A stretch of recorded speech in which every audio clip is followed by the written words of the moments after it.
ಜೈ ಗುರುದೇವ. ನಮಸ್ತೆ ಸ್ನೇಹಿತರೆ, ನಾನು ನಿಮ್ಮ ಪ್ರವೀಣ್ ರಾವ್. ಎಲ್ಲರಿಗೂ ಇನ್ಸ್ಪೈರಿಂಗ್ ಕಥನ ಯೂಟ್ಯೂಬ್ ಚಾನಲ್ಗೆ ಸ್ವಾಗತ ಸುಸ್ವಾಗತ. ಇವತ್ತು ಗುರುವಾರ.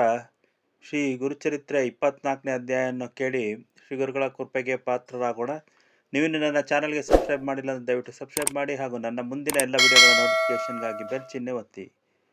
ಹರಿ ಓಂ ಶ್ರೀ ಗುರುಭ್ಯೋ ನಮಃ. ನಾಮಧಾರಕನೇ ಕೇಳು. ಕಾಣಗಾಪುರದ ಸಮೀಪದಲ್ಲಿಯೇ ಕುಮಸಿ ಎಂಬ ಗ್ರಾಮವಿದೆ. ಅಲ್ಲಿ ತ್ರಿವಿಕ್ರಮ ಭಾರತಿ ಎಂಬ ಹೆಸರಿನ ಯತಿಯು ವಾಸವಾಗಿದ್ದನು. ಆತನು ತ್ರಿವೇದಗಳಲ್ಲಿ ಪಾಂಡಿತ್ಯ ಪಡೆದಿದ್ದನು. ಶ್ರೀ ಗುರುಗಳ ಕೀರ್ತಿಯು ಆ ನಾಡಿನಲ್ಲೆಲ್ಲ ಹರಡಿದಾಗ ಆ ಯತಿಯು ಪಾಂಡಿತ್ಯ ಮದದಿಂದ ಇದೆಲ್ಲ ಡೋಂಗಿತನವೇ ಸರಿ ಎಂದು ಗುರುಗಳನ್ನು ಜರಿದು ಮಾತನಾಡುತ್ತಿದ್ದನು.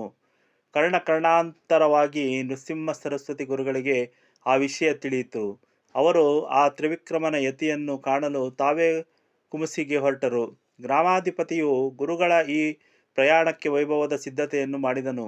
ಗುರುಗಳನ್ನು ಸಿಂಗರಿಸಿದ ಮೇಣೆಯಲ್ಲಿ ಕುಳ್ಳಿರಿಸಿಕೊಂಡು ಸೈನ್ಯ ಸಮೇತವಾಗಿ ತಾನೂ ಗುರುಗಳೊಂದಿಗೆ ಕುಮಸಿಗೆ ಹೊರಟನು.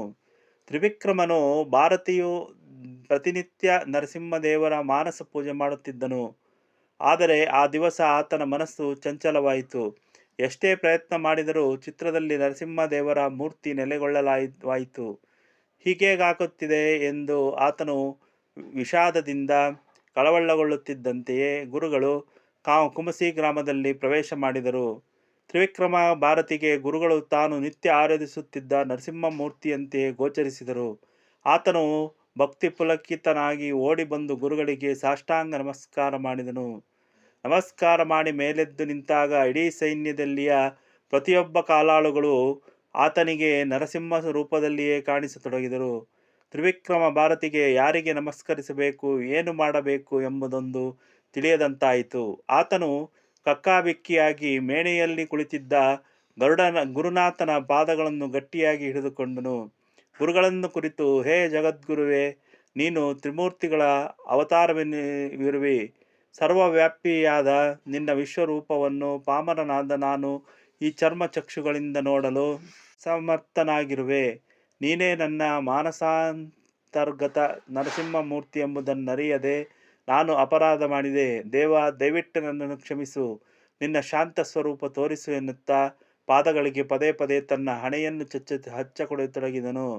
ಆಗ ಗುರುಗಳು ಹಸನ್ಮುಖನಿಂದ, ನೀನು ನಿತ್ಯದಲ್ಲೂ ನಮಗೆ ಡೋಂಗಿಯಂತಿ ಎಂದು ನುಡಿಯುತ್ತಾ ವಿರೋಧ ಭಕ್ತಿಯನ್ನು ಪ್ರಕಟಿಸಿದ್ದಗೊಳಿಸಿದ್ದರಿಂದಲೇ ನಾವು ನೀನಿದ್ದಲ್ಲಿಗೆ ಬರಬೇಕಾಯಿತು ಎಂದು ನುಡಿಯುತ್ತಾ ಅಭಯ ಹಸ್ತ ತೋರಿದರು.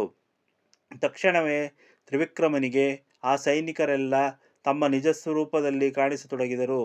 ತ್ರಿವಿಕ್ರಮ ಭಾರತಿಯು ಗುರುಗಳನ್ನು ಕೊಂಡಾಡುತ್ತಾ, ದೇವ, ಇಂದಿಗೆ ನಿನ್ನ ದರ್ಶನದಿಂದ ನನ್ನ ಜೀವನ ಪಾವನವಾಯಿತು. ಯತಿಯಾದ ನಾನು ವಿದ್ಯಾಮಾನದಿಂದ ನಿನ್ನನ್ನು ನಿಂದಿಸಿದೆ. ಆದರೂ ಭಕ್ತವತ್ಸಲನಾದ ನೀನು ಅದನ್ನು ಗಣನೆಗೆ ತಾರದೆ ನನಗೆ ಜ್ಯೋತಿ ಸ್ವರೂಪನಾಗಿ ದರ್ಶನ ಕೊಟ್ಟು ಸಂಕುಚಿತ ಭಾವನೆ ಎಂಬ ನನ್ನ ಅಜ್ಞಾನದ ಕತ್ತಲು ಕಳೆದು ಉದ್ಧಾರ ಮಾಡಿದಿ.